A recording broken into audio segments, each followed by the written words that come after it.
இன்னைக்கு night tiffin என்ன செய்கிறீங்க? தோசை சுட்டு தக்காளி சட்னி அரைச்சிக்கலாம். வணக்கங்க, எல்லாம் நல்லா இருக்கிறீங்களா? இன்றைக்கி நைட்டு டிஃபனுக்குங்க தோசை சுட்டு தக்காளி சட்னி அரைச்சிக்கலாங்க. அதுக்கு தேவையான பொருள் இல்லைங்க, 4 தக்காளி, சின்ன வெங்காயம், வரமிளகா ஒரு 5 எண்ணெங்க. இது நல்லா வணக்கிட்டு சட்னி அரைச்சி தோசை சுட்டுக்கலாங்க. வாங்க எப்படி சொல்கிறதுன்னு பார்க்கலாம்.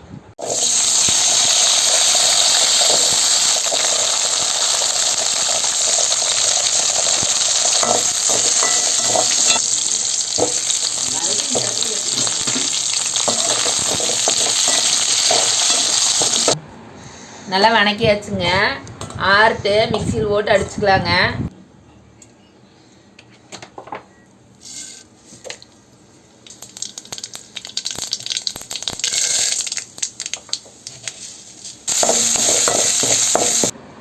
சட்னி அரைச்சாச்சுங்க. தாளித்து அதில் போட்டுடலாங்க.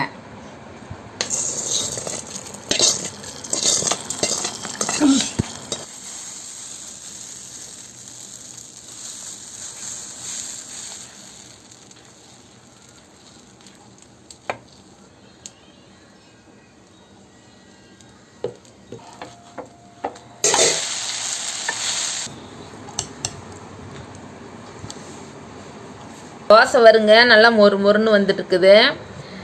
தக்காளி சட்னி அரைச்சாச்சு, வாங்க சாப்பிட்லாம். நல்லா மொறு மொறுன்னு நல்லா டேஸ்ட்டாக இருக்குதுங்க. நல்லா மொறு மொறுன்னு நல்லா இருக்குதுங்க டேஸ்ட்டாக. நல்லா மொறு மொறுன்னு நல்லா டேஸ்ட்டாக இருக்குதுங்க. நீங்கள் இந்த மாதிரி சட்னி செஞ்சு வருங்க, நல்லா இருக்குது. தோசைக்கு இட்லிக்கெல்லாம் நல்லா இருக்குது ரொம்ப.